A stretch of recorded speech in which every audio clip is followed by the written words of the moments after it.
16ই December দীর্ঘ 9 মাসের রক্তক্ষয়ী মুক্তিযুদ্ধে পাক হানাদার বাহিনীর পরাজয় হয়। খালেদা জিয়া 5.5 মাস ক্যান্টনমেন্টে বন্দী থাকার পর 16ই ডিসেম্বর সকালে মুক্তি পান। সকালে 2 ছেলেকে নিয়ে একটি জিপে করে তাকে তার চাচা শ্বশুরের পুরানা পল্টনের বাসায় নিয়ে আসা হয়।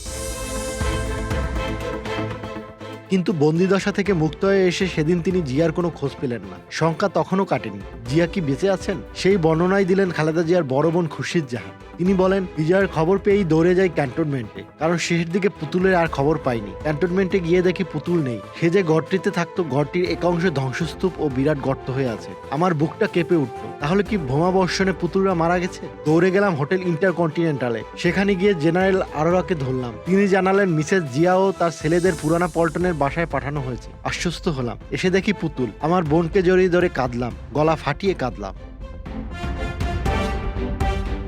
1971 সালের 21 আগস্ট স্ত্রী খালেদা জিয়াকে নিয়ে একটি চিঠি লিখেছিলেন জিয়াউর রহমান। তৎকালীন পাকিস্তানি আর্মির মেজর জেনারেল জামশেদ তখন ঢাকা ক্যান্টনমেন্টে। তার অধীনে আটক ছিলেন বেগম জিয়া। জিয়াউর রহমান যখন পশ্চিম পাকিস্তানে পাঞ্জাব রেজিমেন্টে কর্মরত, তখন তার কমান্ডার ছিলেন জামশেদ। বিএনপির স্থায়ী কমিটির সদস্য অবসরপ্রাপ্ত মেজর হাফিজউদ্দিন আহমেদ বীর বিক্রম তার লেখা রক্তে ভেজা 71-এ লিখেছেন, 1971 সালে 21 আগস্ট জিয়াউর রহমান জামশেদকে একটি চিঠি লেখেন। সেই চিঠি তিনি পড়েন। ইংরেজিতে সেখানে লেখা, dear general Jamshed, My wife Khaleda is under your custody. If you do not treat her with respect, I will kill you someday.